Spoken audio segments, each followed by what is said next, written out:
ආයු වැඩේවා, නිරෝගී වේවා, සුවපත් වේවා ඔබ රට සහ මුළු ලෝකෙම. අද මාර්තු මාසේ 26 වෙනිදා ජාතික පුවත්පත් වාර්තා කරන ප්‍රධාන සිරස්තල විමසන්න ලෑස්ති මේ ටිකකට කලිනුත් බැලුවේ සූවස් ඇලේ තත්ත්වය මොකද කියලා.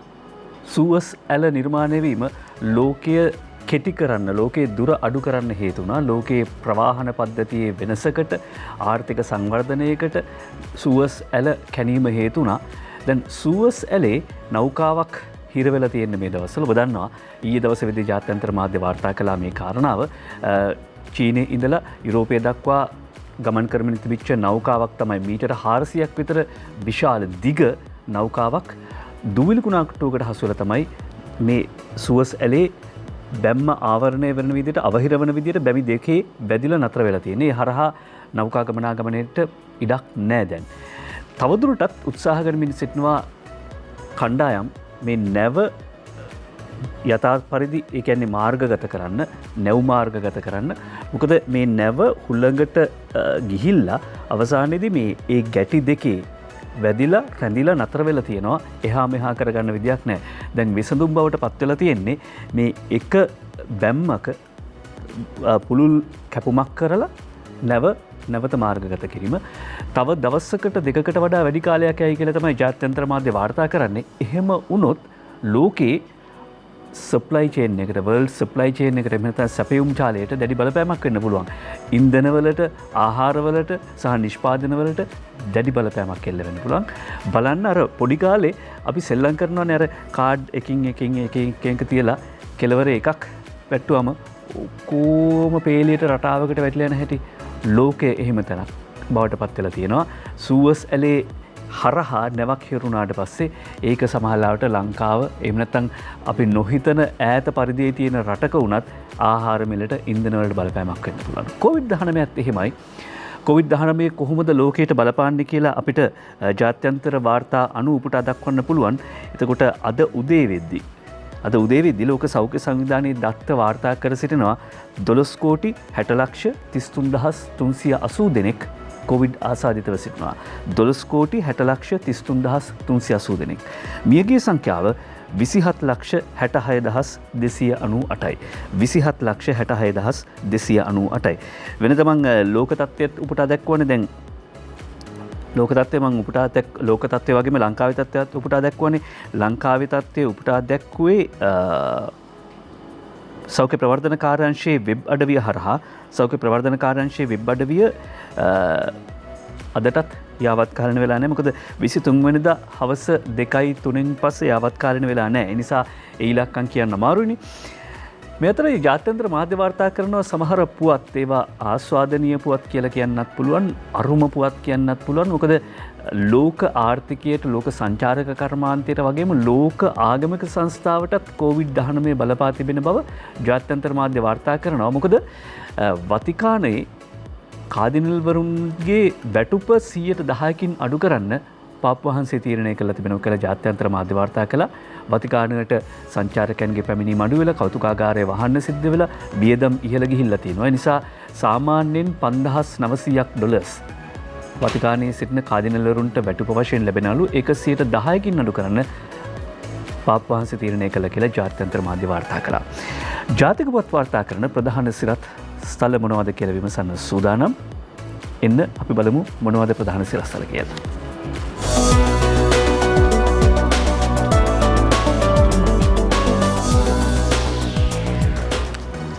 අවුරුද්දත් කිට්ටු හාල්වලට මොකද වෙන්නේ?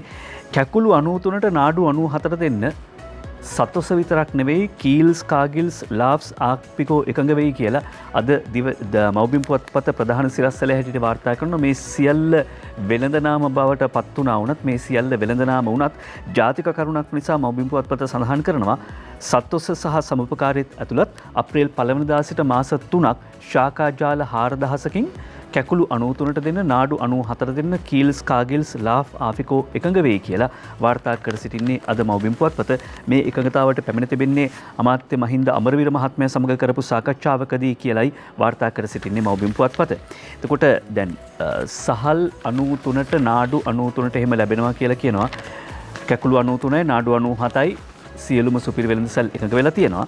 ඊළඟට දිනමින පුවත්පතේ ප්‍රධාන සිරස්තලයට යනවා. දැන් කන්නේ වී කැපෙන්න පටන් ගත්තයින් පස්සෙත් නැත්නම් සහල් ලස්සන්න ලැබෙන්න නියමිතව තියෙද්දිත් සහල් හිඟයක් තියෙන එක හිතාගන්න බැරි කාරණාවක්. ඒ වගේම ඇයි බැරි වුණේ මේ මහා පරිමාණ වීමෝල් හිමියන්ගේ වීතොග වෙළඳ පොළට නිකුත් වෙන්නේ නැත්තේ ඇයි? ඒ වගේම උත්සව සමය ආසන්නයේදී ඇයි මෙහෙම හාල් මිල වැඩි වෙන්නේ? ඊළඟට සහතික මිලක් වී මිලදී ගැනීම සඳහා ලබා දී තිබියදීත් කැබිනට් එකට වඩා මෝල් හිමියන් ප්‍රබල වුණේ ඇයි කියන ප්‍රශ්නේ තියෙනවානේ. ආහාර දෙපාර්තමේන්තුවේ විද්‍යාත්මක සහල් ගබඩා ව්‍යාපෘතිය ලත්තැනම ලොප් කියලා අද ධනුෂ්ක ගොඩකුමර දිනමින පුවත්පතේ ප්‍රධාන සිරස්තලේ වාර්තා කරනවා. මේක මේ පයිලට් ප්‍රොජෙක්ට් එකක් විදියට නියම ව්‍යාපෘතියක් විදියට තමයි ආරම්භ කරලා තියෙන්නේ.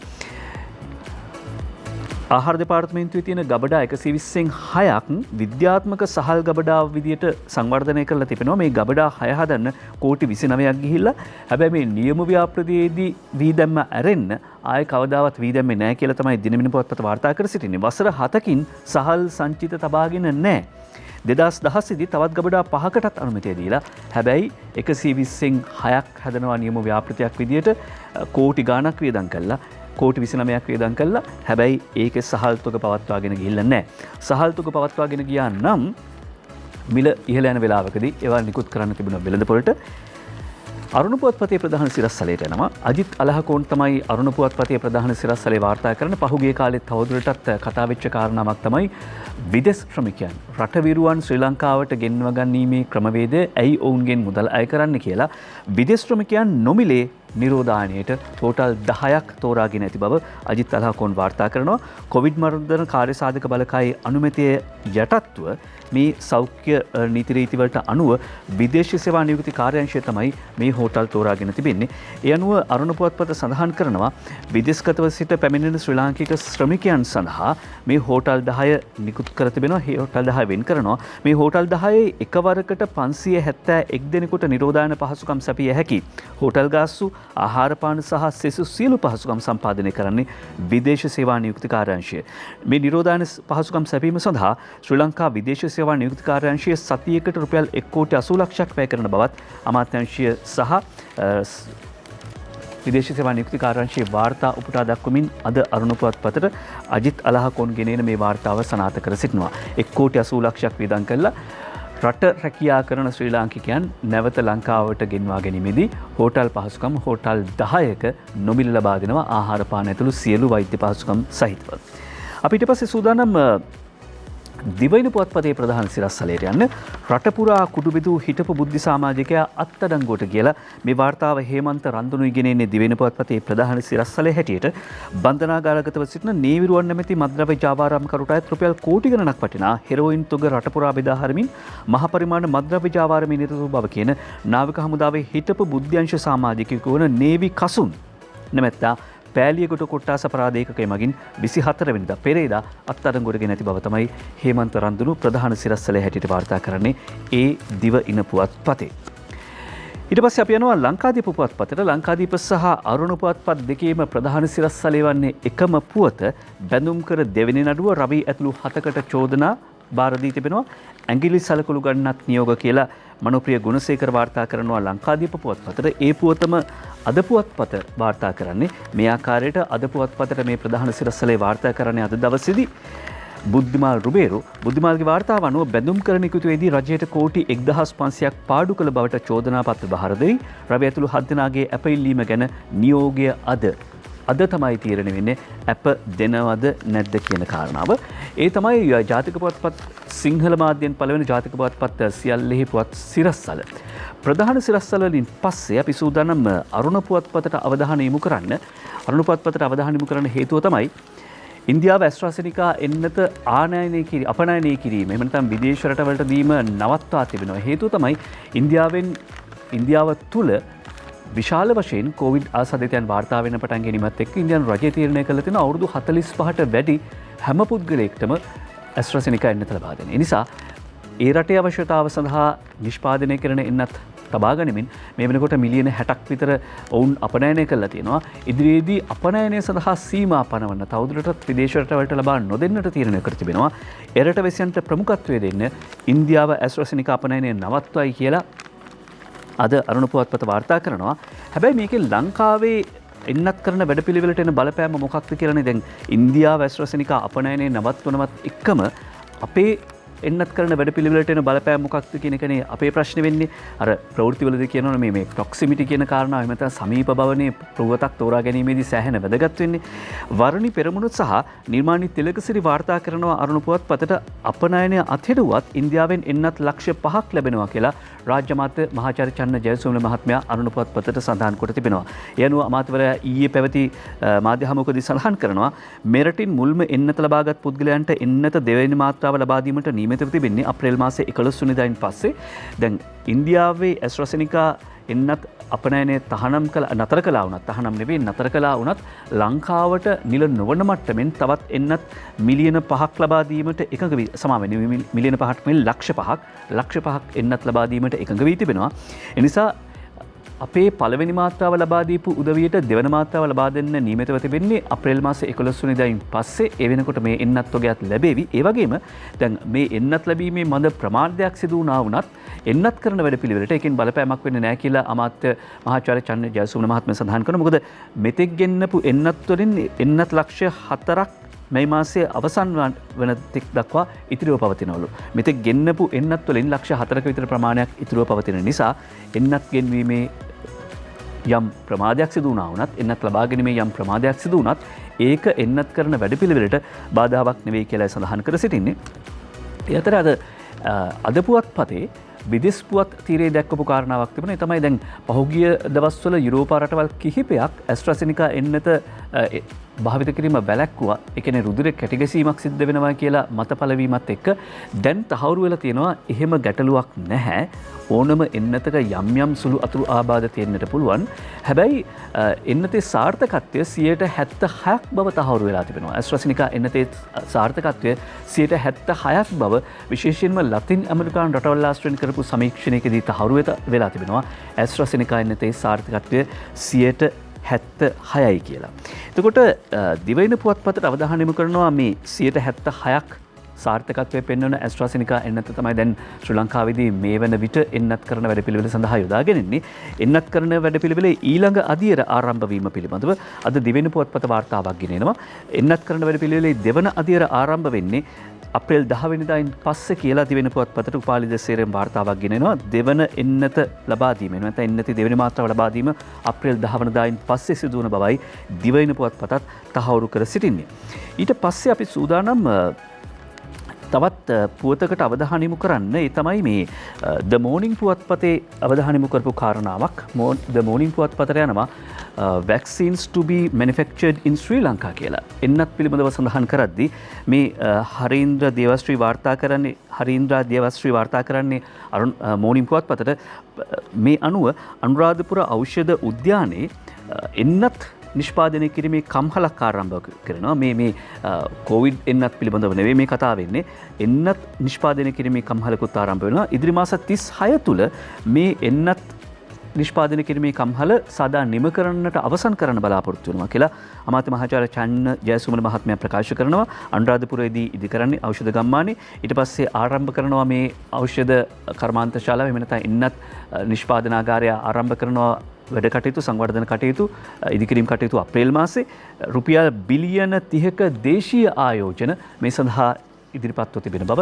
කියන්නේ අපේ රටේ සල්ලි වලින් අපේ රටට එන්නත් හදන වැඩපිළිවෙලක් ආරම්භ කරනවා. අපේ රටට විතරක් නෙවෙයි අපනයන කිරීමේ හැකියාවක් පවතිනවා. අනුරාධපුරයේ ආරම්භ වෙන්නේ. එන්නත් සහ කෝවිඩ් සම්බන්ධ කතාවලින් පස්සේ අපි සූදානම් කනගාටුදායක පුවතකට අවධානය යොමු කරන්න. ඔබ ජාතික මාධ්‍යවලදී ඊයේ දවසේ දැක්ක මේ පුවත අපි සූදානම් අද පුවත්පතට අවධානය යොමු කරන්න. ඉස්සෙල්ලම දිවයින පුවත්පතට නැවත වතාවක් කෙටියෙන් අවධානය යොමු කරනවා. ඒ තමයි පාසල් වෑන් රථයක දොර විවෘත වී දරුවෙක් මාර්ගයට වැටී මියයි කියලා බඩල් කුමරි රවිදු ගුණතිලකයි දිවයින පුවත්පතට වාර්තා කරන්නේ. මේ හුරතල් කිරිකැටිය හුරතල් දරු පැටියගේ පින්තූරේ තියෙනවා කොහොමද වාවන්නේ. ඒ වගේම අදාළ වෑන් රථයේ චාරූපයකුත් තියෙනවා දිවයින පුවත්පතේ. එතකොට මේ වගේ අවස්ථා, ඒ කියන්නේ දැන් මේ පාසල් දරුවන් ප්‍රවාහනය කරන වෑන් රථ රියදුරන් පහුගිය කාලේ COVID-19 තත්ත්වයක් එක්ක ඔවුනුත් දැඩි දුෂ්කරතාවන්ට පත් වුණා. ඒ කියන්නේ දරුවෝ පාසල් ගියේ නැහැ, ඉස්කෝල වහලා තිබුණේ. ඒ නිසා ඔවුන්ගේ වාහන නඩත්තු කිරීමේ ගැටලු එහෙමත් තියෙන්නට ඇති. හැබැයි එහෙමයි කියලා මේ අහිංසක දරුවන්ගේ ජීවිත අනතුරේ හෙලීම, අනතුරට පත්වීම සාධාරණීකරණය කරන්නත් බෑ. හැම ප්‍රශ්නයකම දෙතුන් පැත්තක් තියෙනවා. ඒ දෙතුන් පැත්තම එකපාරට විසඳන්නත් බෑ. කොහොම හරි පුළුවන් තැනකින් විසඳුම ආරම්භ කරන්න ඕනේ. ඊට පස්සේ අපි අර කලින් වගේ අද පුවත්පතට අවධානය යොමු කරනවා. අද පුවත්පතෙන් අපි තෝරගන්නේ පස්සර බස් නැවතුමේ එමෙතන පස්සර අනතුර පිළිබඳව පස්සර මාර්ගයේ තිබූ කළුගල කඩා දැමීම ආරම්භයි කියලා ජාතක පුවත්පත් බොහොමයක් වාර්තා කර සිටියා. 14කට මරුකැඳ වූ පසු පස්සර මාර්ගයේ තිබූ කළුගල කඩා දැමීමේ කටයුතු ඊයේ ආරම්භ වී තිබෙනවා. ඒ අනුව මාර්ග සංවර්ධන අධිකාරිය තමයි මේ කටයුත්තට මුල පුරා තිබෙන්නේ. දැන් පාර අයින තියෙන නිසාත් මේ ආශ්‍රිතව ජනාවාස තියෙන නිසාත් මේ ගල කඩා ඉවත් කිරීම ලෙහෙසි පහසු කටයුත්තක් නොවේ. ඔව් ඒක අපිත් දන්නවා. ඒ වගේම මේ ගලට ඉහළින් තවත් ගල් තියෙනවා. ඒ නිසා ඒවත් පහළට කඩා වැටීමේ අවදානමකුත් තියෙනවා කියලා ගොඩනැගිලි පරීක්ෂණ ආයතනය දැනුම් දීලා තිබෙනවා. ඔවුන් ක්‍රමවේදයකුත් කියා දී තිබෙනවා. කොහොමවත් මේ ගල ඉවත් කරන්නේ රසායනික ද්‍රව්‍යයක් යොදලා. ඒ නිසා දින කිහිපයක් ගත වේවි මේ පස්සර මාර්ගයේ තිබූ කළුගල කඩා ඉවත් කිරීමට කියලා වාර්තා කරනවා අද පුවත්පත ඇතුළු ජාතක පුවත්පත් කිහිපයක්. කොහොමුණත් අනතුර සිදුවල දවස් කිහිපයකින් පස්සේ වුණත් ගල කඩා ඉවත් කරන්න කටයුතු කිරීම පිළිබඳව මාර්ග සංවර්ධන අධිකාරියට සුතිය පළ කරන්න ඕනේ. ඔවුන්ගේ වගවීම පෙන්වුම් කරාට ඒ වගේම මේ අපි පෙරේදා කිව්වා මේ ස්වාධීන රූපවාහිනියට එන මාවත වික්‍රමසිංහපුර හන්දියේ ඉඳලා මේ ස්වාධීන රූපවාහිනියට එන මාවතේ විශාල කඩතොල්ලක් තියෙනවා මාර්ගයේ සංවර්ධන කටයුත්තකට. එහෙම නැත්නම් සමහරට විදුලිය වෙන්න පුළුවන්, ජලය වෙන්න පුළුවන් ලබා ගැනීම සඳහා කරපු කටයුත්තකට මාර්ගයේ වලක් හැරිලා ඒ වල හරියට ගොඩ කරලා නැතුව මාරාන්තික රියානුතුරක්, මාරක රියානුතුරකට පවා ඒක හේතුණා කියලා. කොමුණත් අපි එදා කිව්වයින් පස්සේ එදා දවසේම ඒක පිළිසකර කරලා තියෙනවා. බොහොම ස්තුතියි. විශාල අනතුරක් තවදුරටත් වෙන්න තිබිච්ච අවස්ථාවක් වැළැක්වුවට, ප්‍රතිචාර දැක්වුවට මාර්ග සංවර්ධන අධිකාරියට, ප්‍රාදේශීය බලධාරීන්ට අපි ස්තුතිය පළ කරනවා. ඊළඟට මේ පාරවල් පිළිබඳව කතා කරපු නිසා පාරවල් වලට වඩා අපි වැඩිපුර වෙලාවක් ඉන්නේ බස් හෝල්ට් වලනේ. සුහුරු බස් නැවතුම් පොළවල් 3000ක් ආරම්භ කරනවා. ප්‍රථම බස් නැවතුම් පොළ රාජගිරිය ආරම්භ වුණා කියලා නිදර්ශනීය වික්‍රමසිංහ වාර්තා කරනවා. මහා මාර්ග අමාත්‍ය ජොන්ස්ටන් ප්‍රනාන්දු මහත්මයාගේ ප්‍රධානත්වයෙන් තමයි මේ සුහුරු බස් නැවතුම් පොළවල් ආරම්භ වුණේ. විවෘත කිරීම සිදු වුණේ ඡායාරූප වාර්තාව ගෙනෙන්නේ රොමේෂ් ධනුෂ්ක අපේ ප්‍රාදේශීය මාධ්‍යවේදීන් වගේම ඡායාරූප වාර්තා කරනුත් අපි පත්තර මීන්තුවේදී අමතක කරන්නේ ඒ ඡායාරූප වාර්තාවත් එක්කම ඇයි මේකට මේ සුහුරු බස් නැවතුම් පොළවල් කියන්නේ? ඇයි මේවට මේ ස්මාර්ට් බස් හෝල්ටිං ප්ලේසස් කියලා කියන්නේ? මේ බස් නැවතුම් පොළක සිටින මගියෙක්ට රුපියල් ලක්ෂ 10ක රක්ෂණ ආවරණයක් ලැබෙනවා. මේ මගීන්ට රුපියල් ලක්ෂ 10ක රක්ෂණ ආවරණයක් ලැබෙනවා. ඒ වගේම මේ බස් නැවතුම් පොලේ නොමිලේ Wi-Fi පහසුකම් තිබෙනවා. ඒ වගේම ජංගම දුරකථන ආරෝපණය කරගන්න පුළුවන්, චාර්ජ් කරගන්න පහසුකම් තිබෙනවා. ඒ වගේම රූපවාහිනී විකාශන තිබෙනවා. ඊළඟට පරිසර හිතකාමී ප්‍රචාරක පුවරු තිබෙනවා. ඊළඟට පැය 24 පුරා CCTV ආරක්ෂාව ඇතුළු පහසුකම් වලින් මේ බස් නැවතුම් පොළවල් සමන්විත වන නිසා තමයි සුහුරු බස් නැවතුම් පොළවල් එහෙම නැත්නම් මේ ස්මාර්ට් බස් හෝල්ටිං ප්ලේසස් කියලා කියන්නේ. සෞභාග්‍ය දැක්ම ප්‍රතිපත්ති ප්‍රකාශනය අනුව තමයි මේ ඉදිරි කරන්න කියලා ජාතක පුවත්පත් වාර්තා කර තිබුණා. දැන් බස් නැවතුම් පොළවල් පිළිබඳව කතා කරද්දී බස් පිළිබඳවත් කතා කරන්න ඕනේ. මොකද මේ පස්සර අනතුර ගැන කතා කරද්දී මේ ඊයේ අපි දැක්කා මාධ්‍ය වාර්තා කර සිටියා පෙරේද තිබිච්ච මාධ්‍ය හමුවකදී මේ පෞද්ගලික බස් කර්මාන්තයෙන් යෙලෙන ව්‍යාපාරිකයන් කියනවා මේකට වැරද්ද අපි නෙවෙයි, මේ මාර්ගස්ස මගී ප්‍රවාහන අධිකාරී ප්‍රවාහන අමාත්‍යාංශය මේවට බාර ගන්න ඕනේ. මොකද ඒකාබද්ධ කාලසටහන් ක්‍රමයක් ක්‍රියාත්මක කරන්නේ නැහැ කියලා. මොනම වෙලාවක හරි අනතුරක් හරි මොනම හරි ගැටලුවක් සිද්ධ වෙච්ච ගමන් ඔවුන් හැම විටම මේ පෞද්ගලික බස් කර්මාන්තයේ නියැලෙන උදවිය චෝදනාව වෙන පැත්තකට දානවා. කවදාවත් Tamanව නිවැරදි කරගන්න උත්සාහ ගන්නෙ නැහැ.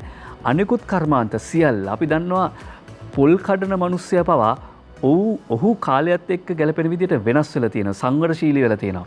ඔහු සමහරලාට ඉස්සර වගේ නෙවෙයි ජංගම දුරකථනය පාවිච්චි කරනවා. ඔහු අදින ඇඳුම් පැළඳුම වෙනස් කරලා තියෙනවා මේ පොල් කඩන මිනිස්සයා පවා. ඔහු පවා වෘත්තීය අභිමානයක් රැක ගන්න කටයුතු. ඒකට මේ පෞද්ගලික බස් කර්මාන්තයේ යෙදෙන ව්‍යාපාරිකයෝ මීට වඩා වගකීමෙන් වැඩ කරන්න ඕනේ. හේතුව තමයි දැන් පස්සර මාර්ගයේ මේ අනතුරට හේතු වෙච්ච බස් රථය નિયમિત කාලසටහනක් උල්ලංඝනය කළා තමයි පැමිණලා තිබෙන්නේ. වාර්තාවලින් හෙළිවෙනවා. හේතුව යන්න ඕන වෙලාවට වඩා ඉක්මනින් ඇවිල්ලා කාලසටහන උල්ලංඝනය කරලා ඇවිල්ලා තියෙන්නේ. දැන් බස් රථවල සිදුවන අනතුරු පිළිබඳව කතා කරද්දී මම පෙරේද දවසේදී අත්දැක්ක දෙයක්. බත්තරමුල්ල හන්දියේ ඉඳලා තලවතු ගොඩට එන්න බස් එකකට නැංගා. ඉසුරුපාය ළඟදී කාන්තාවක් බස් එකට නැංගා මේ කාන්තාවගේ බෑග් එක ඒ කියන්නේ බස් එක අදිනවත් මොකක් හරි ලොකු කලබලයකින් ආවේ මේ බස් එක. ඒකට අර කාන්තාවගේ බස් එක බෑග් එක වැටුණ බස් එකෙන් එළියට. බස් එක නතර කළේ නැහැ. වේගෙන් ඒ ආකාරයෙන්ම ධාවනය වෙන්න පටන් ගත්තා. බෙල් කළා. ඊට පස්සේ බස් රථයේ හිටපු අනිත් මගින් කිව්වා මේක නවත්තන්න කියලා. නැවැත්තුවේ නැහැ. හැබැයි ඒ කාන්තාව අන්තිමට ඊළඟ හෝල්ට් එකකින් තමයි බැහැගත්තේ. ඊළඟ හෝල්ට් එකෙන් බැහැගත්තේ. ඒ කාන්තාව බස් එකෙන් බැස්සට පස්සේ බස් එකේ මගින් කිව්වා බස් එක පොඩ නතර කරන්න අර කාන්තාව වෙනකන්. කොන්දොස්තර මහත්මයා ඔහු දැඩි ස්වරයෙන් සියලු මගින්ට කිව්වා ඕගොල්ලෝ කියයි මිනිත්තුවක් පහ වුණොත් අපිට රුපියල් 100ක් ගෙවන්න වෙනවා. අදටත් අපි දන්නේ නැහැ ඒ කාන්තාවට ඒ බෑග් එක හම්බුණාද කියලා.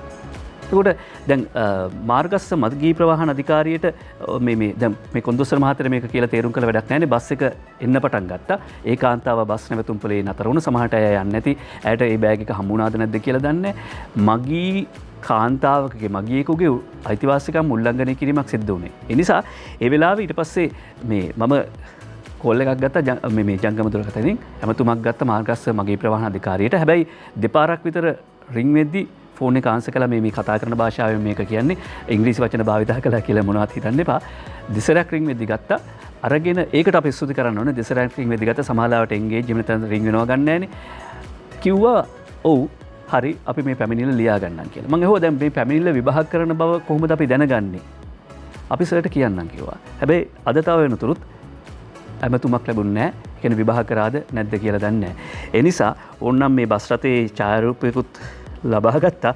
ඒවත් අපි කියන්නම් මොකද ප්‍රවාහන ඇමති දිලුම් අමනුගම් මහත්මයාගේ පුවතකුත් අපි ඒ අතර කියනවා ප්‍රවාහන රාජ්‍ය මාත්‍ය දිලුම් අමනුගම් මහත්මයා කියනවා ළංගමේ අවුරුදු 5කට වැඩිය සේවය කරපු කොන්ත්‍රාත් සේවකයන්ගේ රාජකාරිය ස්ථිර කරනවා කියලා. ඒ ප්‍රවෘත්තිය අපි තෝරගන්න අතරතුරේදී ඒ පුවත මම හිතන්නේ අපිට පුළුවන් දිවයින පුවත්පතේ පුවත තියෙන්නේ. ඔව් සුහුරු බස් නැවතුම්පළවල් කතාව. ඒ වගේම ළංගමේ අවුරුදු 5කට වැඩිය සේවය කළා නම් ඔන්න ස්ථිර කරනවා කියලා දිලුම් අමනුගම රාජ්‍ය අමාත්‍යවරයා කළ ප්‍රකාශය වගේම මෙන්න අර බස් රථයේ අංකය කොට්ටාව බොරැල්ල ධාවනය වෙන්නේ GI 6674 GI 6674 බස් රථය මාර්ගස්ස මාර්ගී ප්‍රවාහන අධිකාරියට පැමිණිලි කළා. අද තව වෙනතුරු නෑ ඇමතුමක් ලැබුණේ. බොරුව ආකර්ශනීය, බොරුව නිර්මාණශීලී, බොරුව ගොතනවා. ගොතන නිසා ඒක ලස්සනයි. ඒ නිසා ටක් ගාලා ඇහැ යනවා, ටක් ගාලා හිත යනවා. හැබැයි කොච්චර කල් පවතින්න පුළුවන්ද කියන ප්‍රශ්නය මතුවෙනවා. මේ වෙනකොට බොහෝ බොරු සම්බන්ධයෙන් එහෙම මේවයි වළංගුභාවය එහෙම නැත්නම් මේවා කොච්චර ඇත්තද කොච්චර දුරද කියන කාරණාව පැහැදිලි වෙනවා. ගල්කිස්ස කෘත්‍රිම වැලි පෝෂක ව්‍යාපෘතිය සාර්ථකයි. හෝටල් හිමියෝ කියති ආචාර්ය පබිලි සිල්වා මහත්මයා ඊයේ කරපු ප්‍රකාශය අද දිනමිනු පුවත්පත කියනවා මුලින් ගල්කිස්ස වෙරළ තීරයට කෘත්‍රිම වැලි පෝෂක ව්‍යාපෘතිය ක්‍රියාත්මක කරද්දී චෝදනා ආවා. හැබැයි දැන් වෙරළ තීරය ආරක්ෂා වෙලා තියෙනවා. විශේෂයෙන්ම ගල්කිස්ස සිට වැල්ලවත්ත දක්වා වෙරළ තීරය ආරක්ෂා වී තිබෙන බව ඒ අනුව මේ ව්‍යාපෘතිය මගින් සාර්ථක ප්‍රතිඵල පෙන්වා තිබෙන බව දිනමිනු පුවත්පත වාර්තා කරනවා. ඒ වගේම එතනින් පස්සේ මේ පරිසර කතාබහට එළඹෙන්නට පුළුවන්. පරිසර කතාබහ ගැන කියද්දී අපි ලංකාදීප පුවත්පතට අවධානය යොමු කරනවා. ලංකාදීප පුවත්පත වාර්තා කරනවා ඊයේ ජනාධිපති ගෝඨාභය රාජපක්ෂ මහත්මයා නාවල වැලි පාක් එකේ හමුවක් පැවැත්වුණා. එහිදී මතු කරපු අදහසක් ඒ තමයි මොනතරම් බාධා විවේචනාවත් ජනතාවාදී වැඩපිළිවෙල නතර කරන්නේ නැහැ. ගස්කොලන් කපන්න ආණ්ඩුව කිසි කෙනෙකුට අවසර දීලා නැහැ. ජනාධිපති ගෝඨාභය රාජපක්ෂ කියයි කියලා සුජිත් හේවාජුලිගේ වාර්තා කරන්නේ ලංකාදීපයට. ජනාධිපති ගෝඨාභය රාජපක්ෂ මහත්මයා ශ්‍රී ලංකා පොදු ජන පෙරමුණේ අනුබද්ධ සංවිධාන නියෝජිත හමුව ඇමතු අවස්ථාව තමයි මේ නාවල වැලිපාක් එකේ මේ ඡායාරූප සහිතව දැක්වෙන්නේ. වත්මන් රජයට මුහුණ දීමට සිදු ඇත්තේ මේ යුගය තුල ඇති වූ ගැටලු වලට නොවේ, මේ ආණ්ඩුව විසින් නිර්මාණය කරපු ගැටලු වලට නොවේ, පහුගිය ආණ්ඩු සමයේ ඇති කළ ගැටලු වලට. 19 වන සංශෝධනයේ සිදු වූ වැරදි ඉන්න එකක්. 20 වන සංශෝධනය ගෙනමින් ඒ වැරදි නිවැරදි කළා. ජාතික ආරක්ෂාව දුර්වල කිරීම නිසා පාස්කු ප්‍රහාරය සිදු වුණා. දැන් ඒ ගැන සොයා බැලීමට ඔවුන්ම පත් කළ පාස්කු කොමිසමට පිළිතුරු බැඳීමට සිදු ඇත්තේ වත්මන් රජයට. දැන් ඔවුන්ම පත් කරපු කොමිසමට ඔවුන්ම විරෝධය පළ කරනවා. MCC ගිවිසුමට වගේම නැගෙනහිර පර්යන්තයේ බදු දීමට අදාළ ගිවිසුම් සම්බන්ධයෙන් ඒවා පහුගිය ආණ්ඩුව විසින් නිර්මාණය කරපුවා. ඒවට උත්තර දෙන්න සිදුනේ, ඒ ගැටලු निराකරණය කරන්න සිදුනේ, ඒ ගැට ලිහන්න සිදුනේ වත්මන් ආණ්ඩුවට. වත්මන් රජයේ බලයට පැමිණ මාස 10ක් වැනි කෙටි කාලයක් තුළදී රට තුළ පැහැදිලි ප්‍රතිපත්තිමය වෙනසක් සිදු කරලා තිබෙනවා. ඒ කියන්නේ ජනතාවට ලබා දුන් පොරොන්දු ඉටු කරමින් පවතිනවා කියලා ජනාධිපති ගෝඨාභය රාජපක්ෂ මහත්මයා කරන ප්‍රකාශය අද දිනමින පුවත්පතත් වාර්තා කරනවා. දිනමින පුවත්පත ඇතුල් පිටුවක මේ වාර්තාව ගෙන ඉන්නේ. දිනමින පුවත්පත සඳහන් කරනවා මේ කාරණාව. දිනමින ඇතුල් පිටුවේ පෙරලා බලන්න ලෑස්ති. මේ රට දකින පිටුනේ අපි පෙරලා බලන්නේ. රට දකින පිටු පෙරලා බලද්දී දිනමින 9 වෙනි පිටුවේ කියනවා විධිමත් සංවර්ධනයෙන් ජනතා ගැටළු වලට විසඳුම් ලැබෙනවා. ජනාධිපති ගෝඨාභය රාජපක්ෂ මහත්මයා කරපු ප්‍රකාශය මහින්ද අලුත්ගෙදර වාර්තා කර සිටින්නේ. බැසිල් රාජපක්ෂ මහත්මයා ඇතුළු පිරිස සහභාගී වෙච්ච ආකාරය ඡායාරූප සහිතව මේ ඡායාරූප වාර්තාවෙන් සඳහන් කර සිටිනවා. පරිසර හානිය සිද්ධ වෙන්න ගත්තේ කොයි කාලෙද? දැන් තමයි කැලෑ කපන්නේ, දැන් තමයි කැලෑවලට හානි සිද්ධ වෙන්නේ කියන මතවාදයේ සමාජ මාධ්‍ය ඔස්සේ පැතිරුණා. දේශපාලනය ඉස්සෙල්ලම මේක සමාජ මාධ්‍ය මගින් ඇතැම් පරිසර ක්‍රියාකාරීන් මේ කතාව ඇවුලුවා. ඊට පස්සේ දේශපාලනඥයන් ඒ කතාව ඈඳගත්තා. ඊයේ ස්වාධීන රූපවාහිනියේදීත් විශේෂ වැඩසටහනක් මේ වෙනුවෙන් කළා. ඒ තමයි ඇත්ත කොතනද තියෙන්නේ කියලා හොයාගන්නට. එහිදීත් අමාත්‍ය මහින්ද අමරවීර මහත්මයා සඳහන් කරපු කාරණාවක් සිවි රත්නායක අමාත්‍යතුමා සහභාගී වුණා. මහින්ද අමරවීර අමාත්‍යතුමා සඳහන් කරපු කාරණාව තමයි මේ කතාබහට ලක් වෙන සිංහරාජයේ ඉඩම ඒක සිංහරාජ්‍ය රක්ෂිතේ මේ ආණ්ඩුව එන්න කලින් ප්‍රකාශයට පත් කරලා තිබිච්ච අක්කර 12000 තිබුණෙත් නැහැ. ඒ වගේම මේ ආණ්ඩුව ආවට පස්සේ අලුතින් තවත් අක්කර ප්‍රමාණයක් එකතු කළා, භූමිය එකතු කළා අක්කර 36000 දක්වා දැන් සිංහරාජ්‍ය භූමිය වැඩි කරලා තිනවා. කැලෑ කපනවා නෙවෙයි, කැලෑ ප්‍රමාණය වැඩි කරලා තිනවා. මේ අක්කර 36000ටත් එම ඉඩම් ප්‍රමාණය අයිති වෙන්නේ නැහැ. එතකොට මේ ඉඩම මහපාරක් අයිනේ තියෙන ඉඩමක්, ජනාවාස ඉඩමක්. එතකොට හැබැයි මම හිතන්නේ අපේ නිෂ්පාදක කණ්ඩායමට සමහරට උත්සාහයක් දරනවා ඔවුන් මේ ඉඩම තියෙන්නේ කොතනද කියලා. අපේ නිෂ්පාදන කණ්ඩායමක් කියන්නේ අපේ කැමරා කණ්ඩායමක් ගිහිල්ලා, ගවේෂණ කණ්ඩායමක් ගිහිල්ලා හොයාගත්ත දර්ශනත් සමහර විට ඔබට මේ අතරතුර දැක ගන්න පුළුවන්. ප්‍රධාන පාරක් අයිනේ තියෙන ඉඩමක් ගැන තමයි මේ සිංහරාජය කපනෝ කියලා චෝදනා එල්ල කළේ කියලා සඳහන් කරනවා. කොහොමුණත් අමාත්‍යාංශය තීරණය කොට තිබෙනවා මායිමේ පිහිටි ඉඩම් සිංහරාජයට පවරා ගන්න හැකි දේ සමීක්ෂණයක් කරනවා. වාර්තා කරන්නේ කහවත්තේ එල් නිරෝෂණ ප්‍රශ්නගත ඉඩම ගැනත් වාර්තාවක්. මොකද මේ ප්‍රදේශයේ පෞද්ගලික නිවාස 135ක් තියෙනවා, පෞද්ගලික තේ ඉඩම් තියෙනවා.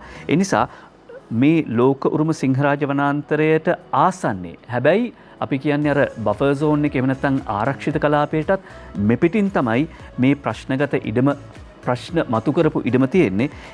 ඒ ඉඩමත් සංවේදී කලාපයක් කියලා කියනවා නම් එය පවරා ගැනීමේ හැකියාව පවතිනවද කියලා අමාත්‍යාංශීය වාර්තාවක් මගින් සොයා බලනවා. දැන් ප්‍රශ්න වෙලා තියෙන්නේ මේ වැඩසටහනේදී අනාවරණය වෙච්ච කාරණාව තමයි මීට කලින් කාගේ හෝ උසිගැන්වීමකට ඇවිල්ලා උද්ඝෝෂණය කරපු සිංහරාජය කැලෑ කපනවා කියලා උද්ඝෝෂණය කරපු ඇතැම් පිරිස් පවා දැන් කියනවා නෑ නෑ අපේ ඉඩම් ගන්න එපා කියලා. අද පරිසරය ගැන කතා කරන සජිත් එදා කළ වන සංහාරය ගැන කියන්න මම සූදානම් කියලා අමාත්‍ය මහින්ද අමරවීර මහත්මයා කරපු ප්‍රකාශය අද වාර්තා කරන කිරුඩපළන චතුර දේශාන් ලියනගේ. මොකද අද පරිසර විනාශය පිළිබඳව, වන විනාශය පිළිබඳව පාරවල් ගානේ උද්ඝෝෂණ කරන සමගි ජන බලවේගයේ නායකතුමා එදා නිවාස අමාත්‍යවරයා විදියට ගම්මුදා හදද්දී, අලිමං කඩවල් වල ගෙවල් හදද්දී ඒ කරපු පරිසර විනාශය පිළිබඳව අපි හෙළි කරන්න ලෑස්ති. ඒ වගේම පරිසර වේදීන්ගේ ක්‍රියාකාරීත්වය පිළිබඳව අමාත්‍යවරයා පැහැදිලි කරනවා. අපේ රටේ පරිසර විශේෂඥයන් කියලා කණ්ඩායමක් ඉන්නවා. ප්‍රධාන කණ්ඩායම් 4ක් ඉන්නවා කියලා අමාත්‍යවරයා කියන්නේ. පරිසර විශේෂඥයන් ඉන්නවා. ඒ අය පර්යේෂණ කරනවා වගේම තොරතුරු හෙළිදරව් කර ඉදිරිපත් කරනවා. විශේෂඥයන් සොයා කරන තොරතුරු අනුව වගකීමෙන් කටයුතු කරන පරිසරවේදීන් ඉන්නවා. ඒ තමයි දෙවෙනි කණ්ඩායම. වගකීමෙන් යුතුව කටයුතු කරන පරිසරවේදීන් ඉන්නවා. ඒ වගේම NGO වෙනුවෙන් කටයුතු කරන පරිසරවේදීන් කියන පිරිසත් ඉන්නවා. අර වගකීමෙන් යුතුව කටයුතු කරන පරිසරවේදීන් වගේම තුන්වන කොටස තමයි අමාත්‍යවරයා කියන විදිහට රට තුළ පරිසර ලෝලීන් ඉන්නවා. එය පරිසරයට ආදරය කළාට එයට ලොකු දැනීමක් නැහැ. ඔවුන් වැඩිපුරම කරන්නේ සමාජ මාධ්‍ය වෙත යම් දේ ප්‍රකාශ කිරීම. මේ පිරිස වගේම පරිසරයේ විකුණාගෙන කරන පිරිසකුත් ඉන්නවා තමන්ගේ දේශපාලන උමනාවන් මුදුන්පත් කර ගැනීම සඳහා.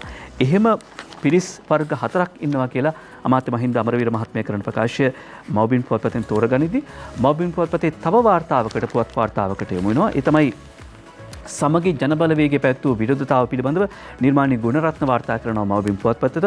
හුස්ම ගන්න ඉඩ දෙන්න වැඩසටහන කොළඹින් ආරම්භයි. පරිසර විනාශයට එරෙහිව සමගි ජනබලවේගයෙන් විරෝධතාවක්. මේ සමගි ජනබලවේගයේ පැවැත් විරෝධතාවේදී සජිත් ප්‍රේමදාස විපක්ෂ නායකතුමා විහාර මහදේවි උද්‍යානයේ අසලදී මේ උද්ඝෝෂණයේදී සඳහන් කර සිටියා. ශ්‍රී ලංකාවේ පළමුවෙනි සහ එකම හරිත පක්ෂයේ ලෙස සමගි ජනබලවේගය අපේ රටේ පරිසරය ආරක්ෂා කිරීමේ මහා සංග්‍රාමය ආරම්භ කර තිබෙනවා. අපේ රටේ ක්‍රියාත්මක වන කැලෑත්‍රස්වාදයට එම නැත්නම් වන සංහාරය නතර කිරීම වෙනුවෙන් මේ රටේ සුවහසක් ජනතාව පිළිගැසී සිටිනවා. ගහකොළ සතාසීපාව වනසත්ව වෘක්ෂලතා රැක ගැනීම වෙනුවෙන් අද මේ රටේ ලක්ෂ සංඛ්‍යාත ජනතාවක් එකට සිට ගන්න එකතු වෙලා තිබෙනවා කියලා සජිත් ප්‍රේමදාස මහත්මයා සඳහන් කර සිටියා. ඒ කොළඹ පැවතිච්ච හුස්ම ගන්න ඉඩ දෙන්න කියන විරෝධතාවට සහභාගී වෙමින්. ඊට පස්සේ අපි සූදානම් දිවයින පුවත්පතට අවධානය යොමු කරන්න. දිවයින පුවත්පත මතක් කරන කාරණාව තමයි විපක්ෂ නායකතුමා කරපු තවත් ප්‍රකාශයක්. ඒ අකිත පෙරේරා සහ රනිල් ධර්මසේන වාර්තා කරන මේ ජිනීවාවලදී පැරදුනේ ආණ්ඩුවේ වැරදි නිසා කියලා සජිත් ප්‍රේමදාස මහත්මයා චෝදනා කරනවා.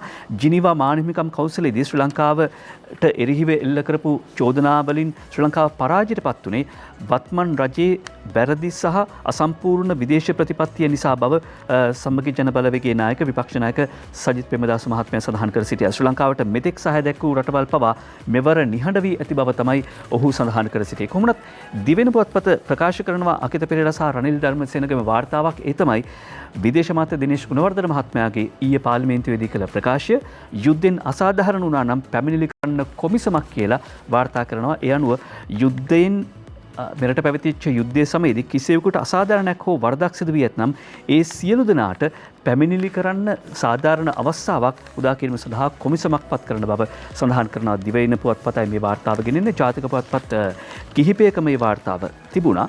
ඒ වගේම මේ දිවයින පුවත්පතේ පුවත වගේම අපි ඊට පස්සේ විශේෂයෙන් අවධානය යොමු කරන්න කැමති මේ මව්බිම පුවත්පතේ මුල් පිටුවේ තියෙන පුවතක්.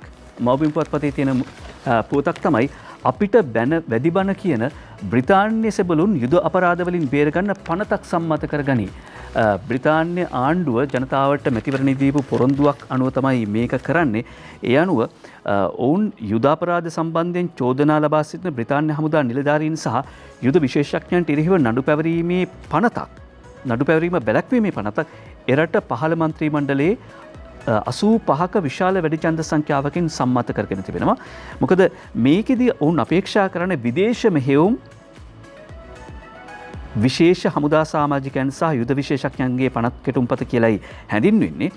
මේ පනත් කෙටුම්පතට House of Lords එහෙම නැත්නම් මේ පහළ මන්ත්‍රී මණ්ඩලයේ 85ක් වැඩි ඡන්දෙන් සම්මත කරලා තිබෙනවා. ඉරාකයේ, ඇෆ්ගනිස්තානයේ සහ උතුරු අයර්ලන්තයේ ගැටුම් වලට මැදිහත් වීමේදී බ්‍රිතාන්‍ය සොල්දාදුවන් අතින් සිදුව ඓතිහාසික අපරාධ වලට එරෙහිව නඩු පැවරීම පිළිබඳ පැන නැගී ඇති මතභේදාත්මක තත්ත්වයේ සමනය කිරීමත් අනාගතයේ විදේශීය ගැටුම් වලට මැදිහත් වීමේදී අදාළ පාර්ශ්වයන්ට ලැබෙන හිමිකම් සම්බන්ධයෙන් කටයුතු කිරීම සඳහාත් වඩාත් හොඳ නීතිමය රාමයක් තියන්න ඕනේ. එතකොට ඔවුන් යටත් විජිතවාදීන් නව යටත් විජිතවාදය ක්‍රියාත්මක කරන විවිධ තර්ක ගොඩනගමින් එතකොට ඔවුන් කියනවා ඓතිහාසික වැරදි වලට ඔවුන්ගේ හමුදාව සිදු කරපු ඓතිහාසික වැරදි වලට ඇෆ්ගනිස්තානයේ, ඉරානයේ, ඒ වගේම අයර්ලන්තයේ ඔවුන් සිදු කරපු ඓතිහාසික වැරදි වලට නඩු දාන්න දෙන්නත් බෑ. ඒ වගේම අනාගත සිදුවීම් වලට නඩු දාන්න දෙන්නත් බෑ. එහෙම කියලා ඔවුන් පනතක් ගේනවා. එහෙම පනතක් සම්මත කරගන්න බ්‍රිතාන්‍යම තමයි මානව හිමිකම් වෙනුවෙන් ශ්‍රී ලංකාව ඇතුළු රටවල් කිහිපයකට චෝදනා එල්ල කරන විශේෂයෙන්ම ශ්‍රී ලංකාවට එරෙහිව යෝජනාවක් සම්මත කරගත්ත ඒකට මුල් වෙච්ච බ්‍රිතාන්‍යම අපට වැඩිබන කියන බ්‍රිතාන්‍ය ඔවුන්ගේ සෙබළුන් ආරක්ෂා කර ගැනීම සඳහා පනතක් සම්මත කරගත්ත කියලා මව්බිම පුවත්පත මේ පුවත වාර්තා කරනවා. කවුද මේ පුවත වාර්තා කරන්න කියන එකත් විශේෂයෙන් සඳහන් කරන්න ඕනේ. මුල් පිටුවේ නෑ. කවුද වාර්තා කරන්න කියලා නෑ. සමහරට මාණ්ඩලික වාර්තාකරුවෙක්ගේ වෙන්නේ නැති වාර්තාව. ද මෝනිින් පුවත්පත මේට කිට්ටුවෙන් යන වාර්තාවක් ගෙනෙන. එතකොට ශ්‍රී ලංකාවේ තත්ත්වය මොකක්ද කියලා පමෝදි වරාවිට තමයි මේ වාර්තාව ගෙනෙන්නේ. military to be immune from international prosecutions.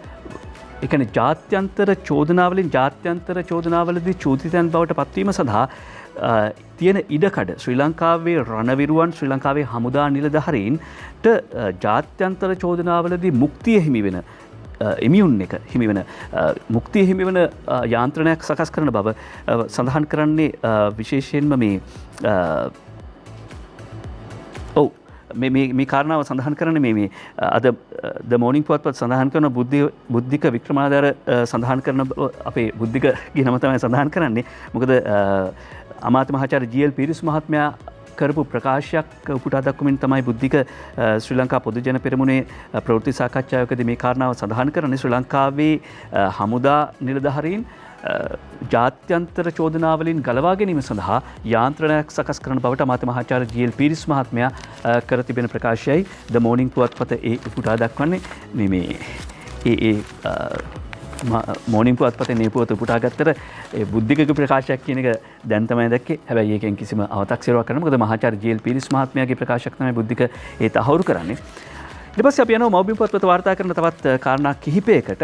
අවුරුදු 3කින් ගමට සූර්ය බලාගාර 7000ක් ගෙනෙන යෝජනාවක්.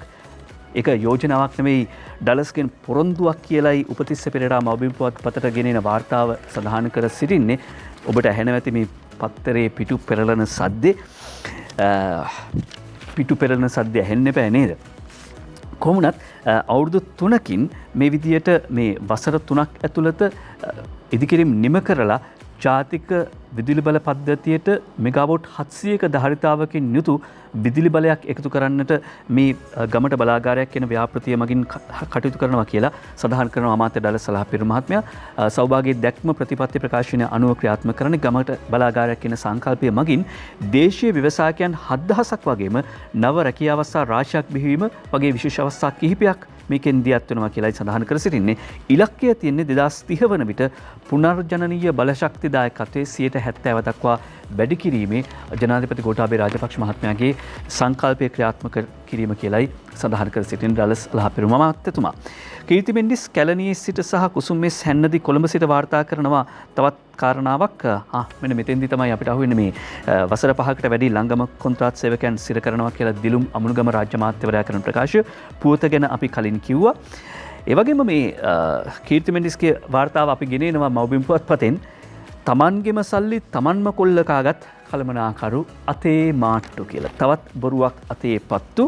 තමන්ගෙම සල්ලි තමන්ම කොල්ල කාගත්ත මේ සිද්ධිය වාර්තා වෙන්නේ දෙල්ගොඩ පිහිටි පෞද්ගලික බැංකුවක් ඉදිරිපිටති ඊයේ පෞද්ගලික ආයතනයක තැන්පත් කිරීමට ලක්ෂ 23ක මුදලක් අරගෙන ආවා කළමනාකරුවන් දෙන්නෙක්.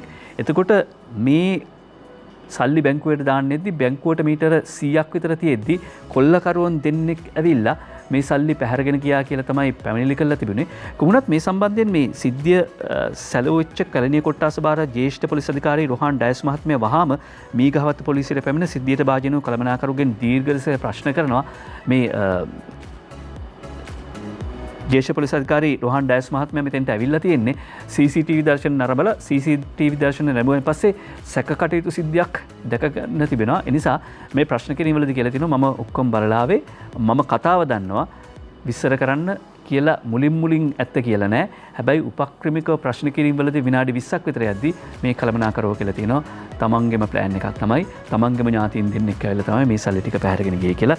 තමන්ගේම සල්ලි තමන්ම කොල්ල ගාගත් කළමනාකරු මාට්ටුවේ කියලා අද මව්බිම් පුවත්පත වාර්තා කරනවා. ඊට පස්සේ අපි සූදානම් මව්බිම් පුවත්පතෙන් තවදුරටත් අවධානය යොමු කරන්න කාරණාවකට ඒ තමයි කමල් මහේන්ද්‍ර වීරරත්න මේ වාර්තාව ගෙනෙන්නේ. රාජ්‍ය බුද්ධි ප්‍රධානියා නලින් බණ්ඩාරගෙන් කෝටි 5ක වන්දියක් ඉල්ලයි කියලා වාර්තා කර සිටිනවා. පාස්කු ප්‍රහාර මාලාවේ ප්‍රබලතම මනුෂ්‍ය ඝාතකයා වූ සහරාන් සමග තමන් සම්බන්ධතා පැවැත්වූ බවටත් ඒ ප්‍රහාරයට අනුබල දෙන බවටත් හැඟියන ආකාරයේ ප්‍රකාශයක් ප්‍රවෘත්ති සාකච්ඡාවකදී සඳහන් කළා කියලා සලී මහත්මයා රාජ්‍ය බුද්ධි ප්‍රධානියා කෝටි 5ක වන්දියක් ඉල්ලනවා කියලා වාර්තා කරන්නේ මව්බිම පුවත්පත. තවත් වන්දි කතාවක් තියෙනවා දිනමින පුවත්පතේ. ඒ තමයි මුරලි ෆොනීගෙන් කෝටි 100ක වන්දියක් ඉල්ලයි කියලා මේ වාර්තා කර සිටින්නේ සුභාෂිනී සේනනායක. ඒ රජයේ ඉඩම් වගයක් තමන් කොල්ල කෑවා කියලා සරත් ෆොන්සේකා මහත්මයා චෝදනා කළා දේශපාලන වේදිකාවේදී. ඒකෙන් තමන්ගේ කීර්තිනාමයට හානියක් වුණා කියලා තමයි මුතයා මුරලිදරන් කියන ලෝක පූජිත ක්‍රීඩකයා කෝටි 10ක වන්දියක් ඉල්ලයි කියලා වාර්තා කරන්නේ. කෝටි 100ක වන්දියක් ඉල්ලයි කියලා වාර්තා කර සිටින්නේ දිනමින පුවත්පත. ඊළඟට මේ පොල්තෙල් අවුරුද්දට අපි කැවුම් බදින පොල්තෙල් විසකාරකද කියන ප්‍රශ්නයක් අපිට ආවා. පොල්තෙල් වල පිළිකාකාරක ඇද්දැයි සොයා රටපුරා පරීක්ෂණ කියලා දිනමින පුවත්පත වාර්තා කර සිටිනවා. ඒ අනුව මේ සිදුවීම් පිළිබඳව තවදුරටත් වාර්තා කරනවා දිනමින ඇතුල් පිටුවක. මේ වාර්තාව අනුව සඳහන් කරන්නේ මිනිස් පරිභෝජනයට නුසුදුසු ආනයනික පොල් තෙල් වෙළඳ පොළ තුළ තිබේදැයි සොයා බැලීමේ වැටලීම් ක්‍රියාත්මක කර ඇති බව වෙළඳ සැල් සහ වෙළඳුන් සම්බන්ධයෙන් නීතිය ක්‍රියාත්මක කිරීමට කටයුතු කරන බවත් මේ වාර්තා කර සිටින්නේ පාරිභෝගික සේවා අධිකාරිය.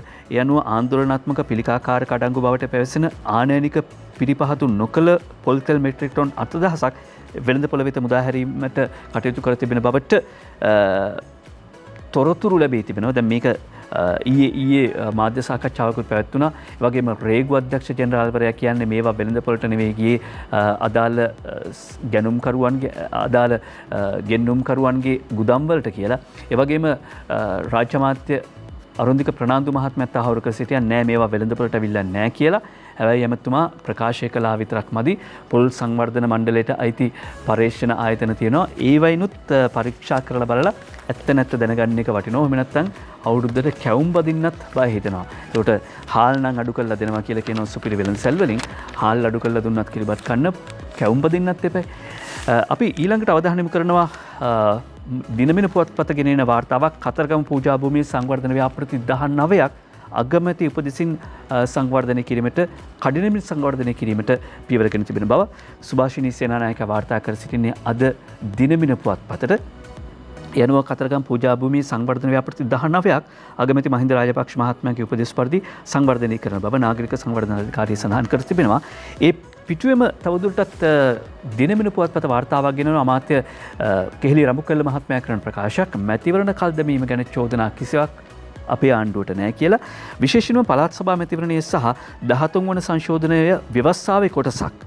ඒක නිසා ඒක අපේ මූලික නීතියේ කොටසක් විදියට ඒ මූලික නීතිය ක්‍රියාත්මක කිරීමේ වගකීම අපිට තිබෙනවා කියලා අමාත්‍ය කෙහෙලි රඹුකැල්ල මහත්මයා කරන ප්‍රකාශය දිනමින පුවත්පතෙන් උපුටා ගනිමින් අපි පොඩ්ඩක් කතා කරන්න ඕනේ විරාමයේ අතරතුරේදී ඊළඟට මොනවද තෝරගන්නේ කියලා. මොකද මේ රට දකින්න පිටු ගණනාවක් තියෙනවා. ඉන්දිකයි කියන්න බැරිනවා මේ අර දංගෙට පැන්න නාලාගිරියා කියන පොතත් අපි තෝරගනිමු. දංගෙට පැන්න නාලාගිරියා කෙසෙල් සමග විස්කෝතුකයි දානෙ පිසින්නගෙන හාල් ටිකක් ගෙලලා සතා ආවේ පාන්දර 1:00ට විතර බඩගින්න හැදුනා මොහොම තමා. බඩගින්න හැදුනා මොහොම තමා. දංගෙට පැන්න නාලාගිරියා කෙසෙල් සමග විස්කෝතුකයි අපි ඇත්තටම මිනිස්සු විදියට සත්තු ගැන හිතන විදිය තමයි මේ ප්‍රකාශ කරන්නේ ආරණ්‍යවාසී අමනුගම ධම්මවාස හිමිපාණන් වහන්සේ. මේ සිද්ධිය සිද්ධ වෙන්නේ තිලක් සේනාසිංහ මාධ්‍යවේදියා වාර්තා කරන විදිහට කුරුණෑගල ගිරිබාව අධිකාරීගම ගල්ලෙන් ආරණ්‍ය සේනාසනයේ ආශ්‍රිතව මේ ආරණ්‍ය සේනාසනයේ මේ ස්වාමීන් වහන්සේ කියනවා දැන් මිනිගෙඩිය ගැහුවා අලිය ආවා කියලා දැක්කයන් පස්සේ හැබැයි ගමේ උදවිය ආවේ නැහැ. ඇයි බැලුවා ගමේ උදවිය ආවේ නැත්තේ?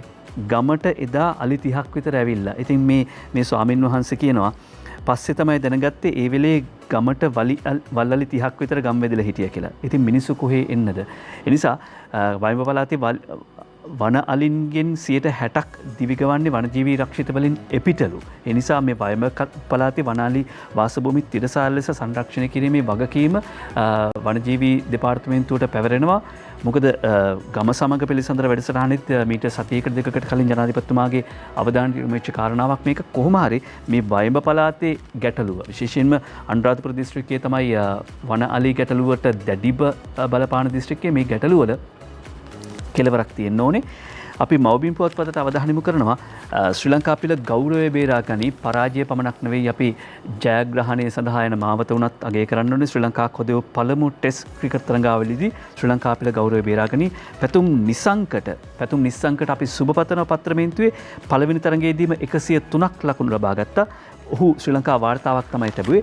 එහෙම ශ්‍රී ලංකා වාර්තා තබන්න පුළුවන් යෞවනයෙක්ද මේ අපි පටන් ගත්ත මේ අවුරුදු 19න් පහළ අන්තර පාසල් ක්‍රිකට් තරඟාවලියේදී දක්ෂතා දක්වන නව යෞවන ක්‍රීඩකයන් පාසල් ක්‍රීඩකයන් රටට හඳුන්වා දීමට මව්බිම් පුවත්පත පියවර අරගෙන තිබෙනවා. ඡායාරූපයක් එහෙම පළ කළා. අපි දන්නවා ඉස්කෝලේ යන කාලේ මෙහෙම පත්‍රයේ ඡායාරූපයක් පළ වුණාන් පස්සේ ලැබෙන ගැම්ම හිතට ලැබෙන ජවය කොයිතරම්ද කියලා. ඔන්රි දෙවැනි ශතකයත් ලබයි.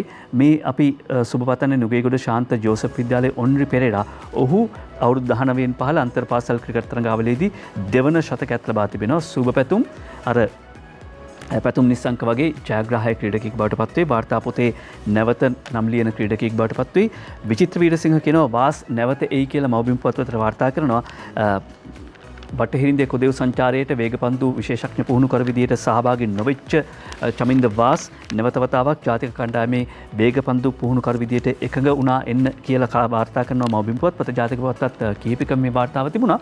ඒ වගේම අරවින්ද ද සිල්වා ශ්‍රී ලංකාවේ හිටපු ක්‍රිකට් නායකයා ඒ වගේම ජයග්‍රාහී ලෝක සලන කණ්ඩායමේ උපනායකයා කරන ප්‍රකාශය ගයශාන් විතානාරච්චි වාර්තා කරනවා බෝනස් ඕනි නම් තනියෙන් නෙවෙයි කණ්ඩායමක් හැටියට ගහලා පෙන්නලා එන්න කියලා. කොදෙව් සංචාරයෙන් පස්සේ ශ්‍රී ලංකා ක්‍රිකට් ක්‍රීඩකයන් කොන්ත්‍රාත්ගත කිරීමේදී පෞද්ගලික දක්ෂතා මත පදනම් නොවීමේ ක්‍රමය හඳුන්වා දෙන්නේ. ඒ කියන්නේ පෞද්ගලික දක්ෂකම් මත කොන්ත්‍රාත් ගහන එක වෙනුවට ටීම් එකක් විදිහට වැඩ කරලා පෙන්නන්න ඒ අනුව තමයි ටීම් වර්ක් එකට තමයි ලකුණු දෙන්නේ මිල වැඩි වෙන්නේ කියලා සඳහන් කරනවා. ඒ වගේම ගයාශාන් විතානාරච්චිගේ වාර්තාවක් තවදුරටත් අපේ අරුණ පුවත්පතෙන් උපුටා ගන්නවා. ක්‍රීඩිකාවන්ගේ ගෙවල් වෙනුවෙන් නාමල් මැදිහත් වෙයි කියලා. මොකද ශ්‍රී ලංකාවට ජාත්‍යන්තර ක්‍රීඩා ජයග්‍රහණ ලබා දුන් ක්‍රීඩිකාවන්ට ඉකුත් රජයෙන් ලබා දුන් නිවෙස් සඳහා මුදල් අය කිරීමට ගෙන තිබූ තීරණය කැබිනට් ප්‍රකාශයක් මගින් එහෙම නැත්නම් කැබිනට් පත්‍රිකාවක් මගින් වෙනස් කරන්න අඟුලාන සයරුපුර මහල් නිවාස සංකීර්ණයෙන් ලබා දුන් ඒ නිවෙස් සඳහා මුදල් අය කිරීමේ තීන්දුව වෙනස් කරන්න මැදිහත් වෙනවා කියලා සඳහන් කර සිටිනවා ක්‍රීඩා අමාත්‍යවරයා ගයාශාන් විතානාරච්චි වාර්තා කර සිටින්නේ. මෙතනදී අපි මතක් කරන්න කැමති මීට දවස් දෙකකට කලින් අපි වාර්තා කර සිටියා සූර්යව නිමාලි කියලා ජාත්‍යන්තර මෙන්න මේ වාර්තාව ජාත්‍යන්තරය දිග්විජය කරන නිමාලි ඇයට උදව් කරන්න ඇය උදව් බලාපොරොත්තු වෙනවා කියලා ඒ පුවත කියලා අපි පත්තරමේන්තුව නිම කළ සැනින් අග්‍රාමාත්‍ය මහින්ද රාජපක්ෂ මහත්මයා මේ පිළිබඳව ක්‍රියාත්මක වෙලා තිබුණා. එතුමාගේ උපදෙසින් සූර්යව නිමාලිට අග්‍රාමාත්‍යතුමාගේ කාර්ය මණ්ඩලයෙන් කතා කරලා ඇයට අනාගතයේ ජයග්‍රහණය කිරීම සඳහා රටට පදක්කම් ගෙනීම සඳහා පවතින බාධාවන් දුරු කරන්න සහ අවශ්‍ය පහසුකම් ලබා දෙන්න කටයුතු කර තිබෙනවා. අගමැතිතුමනි බොහොම ස්තුතියි ඒ දැක්වුවාට ප්‍රතිචාරයට. අපි ඊට පස්සේ සූදානම් අද මේ සිකුරාදා දවස මාර්තු මාසේ 26 වෙනිදා ටෙලි නිර්මාණවේදීන්ට විශේෂ දවසක්. ඒ තමයි සුමති ටෙලි සම්මාන උළෙල අද වෝට සජිහිදී පැවැත්වෙනවා. ජාතිය මහා කලා මංගල්‍යය සැලකෙන සුමති සම්මාන උළෙලේ 25 වන සංවත්සරය අද පැවැත්වෙනවා. අවුරුදු 25ක් පුරා මේ සම්මාන උළෙල විවිධ සමාජ තත්ත්වයන් යටතේ වුණත් පවත්වාගෙන යාම පිළිබඳව තිලංග සුමතිපාල මහත්මයාට ප්‍රශංසාව පළ වෙන බව අද ලංකාදීප පුවත්පතත් මේ කාරණාව සඳහන් කරනවා. COVID-19 වෛරසයේ ව්‍යාප්තිය නිසා සෞඛ්‍ය නීති රීතිවලට අනුකූලව සීමිත පිරිසකගේ සහභාගීත්වයෙන් පැවැත්වෙන්නේ. ඒ නිසා ආරාධනා පත්‍ර ආවද නැද්ද කියලා අපිටත් මේ පාර ඉන්වයිට් කරේ නැද්ද කියලා හිත නරක කරගන්න එපා කියලා ලංකාදීප පුවත්පතේ මේ වාර්තාවත් එක්ක මතක් කරනවා. කාටුන් තියෙනවා කාටුන් බලමු.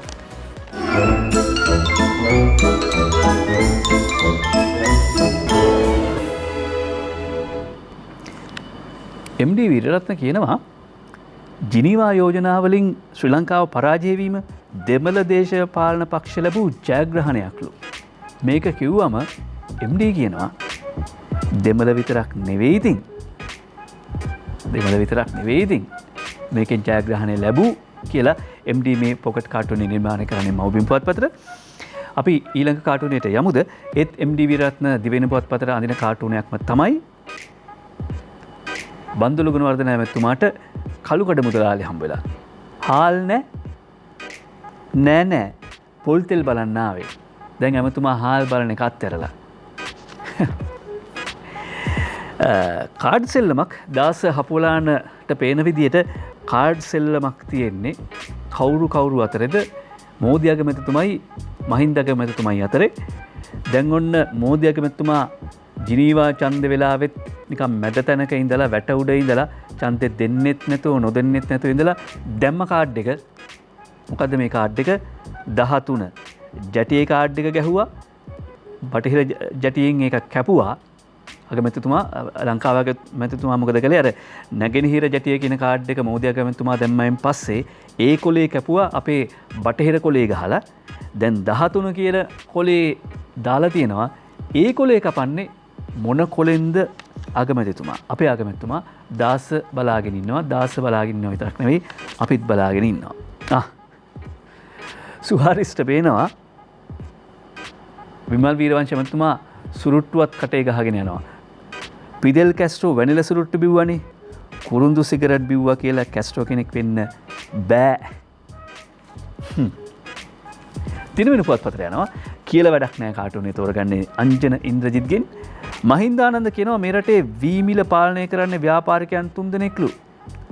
කුකුළු මස් මිල 4 දෙනෙක්ලු. බිත්තර මිල 1 අයෙක්ලු. අනිත් ඒවත් ඒ මුදලාලට බාර දුන්න නම් ඇමතුමාලට ජොලි ඉන්න පුළුවන් නේ. ඇත්තනේ. වී පාලනය කරන 4 දෙනෙක් 3 දෙනෙක්ට දෙනවා. කුකුළු මස් වලට 4 දෙනෙක්ට දෙනවා. බිත්තර වලට 1 අයෙක් දෙනවා. එතකොට මොකටද කැබිනට් එකක් කියලා තමයි දිනමින අංජන ඉන්ද්‍රජිත් මේ කාටුන් එකෙන් අහන්නේ. අංජන ඉන්ද්‍රජිත්ගේ ඊළඟ කාටුනිය මෝදි අගමැතිතුමාගේ දිත්තු රූපය. අර දස අවතාර ගැන කියනවා ඒවා අපි අහලා තියෙන්නේ කොහොමත් සංස්කෘත සාහිත්‍යයේදී හින්දු සාහිත්‍යයේදී මෙන්න අවතාර දෙකක් තියෙනවා. ජිනීවාවලදී කියනවා ඕන් අපි ලංකාවට පක්ෂ ඡන්ද දුන්නේ නැහැ. ඊට පස්සේ ලංකාවට කියන ඕන් අපි ලංකාවට විරුද්ධව ඡන්ද දුන්නේ නැහැ. මේකට කියන්නේ ඩබල් ගේම්ද එහෙම නැත්නම් අර දස අවතාර වලින් එකක්ද? මේ අවතාර දෙක ඇරෙන්න තවත් අවතාර තියෙන්න පුළුවන්ද කියන ප්‍රශ්න තමයි අපිට තියෙන්නේ. විදුර අබේනායකගේ දවසේ පද 4 තෝරගන්නවා මේ අවසන් කරන්න. ෆ්‍රයිඩේ බුලට් එක තියෙනවනේ අපිට තව වෙලා තියෙනවා නේද? ප්‍රියන්ත කොඩිපිලගේ ෆ්‍රයිඩේ බුලට් එක නැගලා තෙල් ඇමති නැවකට කළ සද්ද මේ අය ගැන ඉතින් ආඩම්බර නැද්ද? තෙල් මිල එක්ක කෙරුවත් අපි යම යුද්ධ සද්දම විතරක් බැලුවම නැත රෙද්ද කාගෙද රෙද්ද ගැලවිලා තියෙන්නේ. හරි ඊට පස්සේ අපි දවසේ පද 4ට යන්න ලෑස්ති. විදුර අබේනායකගේ දවසේ පද 4 දවසේ පද 4 බඳින්නේ මව්බිම් පුවත්පතට විසමුසු පොල් තෙල්ල පිටරට සිටගෙන හිසගිනි ගනී ඇසු විට බඩුවල ගාන බැස මඟ ඇත කොවිඩ් යකු අනසක පාන ඇස කඳුලක් වේද සුබ අවුරුදු හීන. අනේ සුබ අවුරුදු හීන ඇස කඳුලක් වේද කියලා කියද්දි ඉන්දිකයි අපිට එක යුතුයකමක් අමතක වුණා. අර යෞවන සම්මාන යුතුයකම විතරක් නෙවෙයි අද දිනමින පුවත්පත ඇතුළු ජාතික පුවත්පත් කිහිපයක් මුල් පිටුවේ ඇස කඳුලක් කියන පුවතක් මතක් කරනවා. ඒ තමයි මානව ඉතිහාසයේ නම ලියා ආචාර්ය පණ්ඩුල ඇඳගම දැයින් සමුගනී කියන පුවත දිනමින පුවත්පතත් වාර්තා කර සිටියා. අවුරුදු ගැන කතා කළායින් පස්සේ අවුරුදු සජීව වැඩසටහන්වලදී සම්පත්දායකෙක් විදිහට අපිත් ස්වාධීන රූපවාහිනිය අනේක වාරයක් එතුමාගේ සහාය ලබාගෙන තිබෙනවා. ආචාර්ය පණ්ඩුල ඇඳගම කියනම මානව විද්‍යාඥයා ජාතිකත්ව චින්තනධාරියා දැයින් සමුගත් පුවත ශෝකීනතුව වාර්තා කරනවා. ඒ වගේම අරුණ පුවත්පතෙන් අපි උපුටා දක්වනවා අද යෞවන නාට්‍ය උළෙලේ යෞවන සමාන නාට්‍ය උළෙලේ අද දවසේදී වේදිකාගත වෙන්නේ පුනරාගමනය. පුනරාගමනය නිර්මාණය කරන්නේ නාට්‍ය නිෂ්පාදනය කරන්නේ ආශා හංසනී පෙරේරා. ආශා හංසනී පෙරේරාගේ පුනරාගමනය අද 6:30ට ජාතික යෞවන නාට්‍ය උළෙල වෙනුවෙන් මරදාන රඟහලේදී 6:30ට වේදිකාගත වෙනවා. නොමිලේ නාට්‍ය නරඹන්න පුළුවන්. සිකුරාදා දවස අපි කියන්නේ සිකුරාදා සෙනසුරාදාට නිවාඩු නම් විවේකයක් හිතට දැනෙනවා නම් විවේකයක් හිතට නොදැනෙනවා වුණත් එන්න නාට්‍ය බලන්න අපුඩියක් ගහන්න ඔබටත් හිතට විවේකයක් ලැබෙයි සහ යෞවන නාට්‍යකරුවන්ට දිරියක් ලැබෙයි. අපි ඒ බව මතක් කරමින් සමගන්නවා. හෙට අනිද්දා පත්තර මේන්තුව තිබෙනවා. අපි නැවත මුණ ගැහෙනවා ලබන සඳුදා. ඔබට නිරෝගිමත් සතියන්තයක් ප්‍රාර්ථනා කරනවා. ආයුබෝවන්.